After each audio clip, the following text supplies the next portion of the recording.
જંબુસર કાવી ring road પરથી મહાકાય મગરનું rescue કરાયું। જંબુસર નગરના મામલતદાર કચેરી પેટ્રોલ પંપથી કાવી તરફ જતા રોડ પર રાત્રિના 11ના અરસામાં મહાકાય મગર આશરે 12 ફૂટનો રોડ પર અડીંગો જમાવી બેઠો હતો।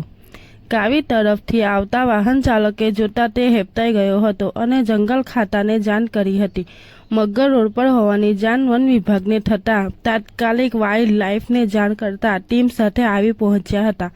જંબુસર નગરમાં વાટવાયુ વેગે પ્રસરતા લોકટોળા ઉમટી પડ્યા હતા અને વન વિભાગ, જંબુસર વાઇલ્ડ લાઇફ ટીમ તથા જંબુસરના યુવા સ્વયંસેવકોની મદદથી મહેનતથી 12 ફૂટ લાંબા મગરનું રેસ્ક્યુ કરાયું હતું અને વન વિભાગ RF મનીષા આહિરને પૂછતા તેઓએ જણાવ્યું હતું કે રેસ્ક્યુ કરાયેલ મગરની ડોક્ટરી તપાસ કરાવી નર્સિંગ વાતાવરણમાં છોડવામાં આવશે। રિપોર્ટ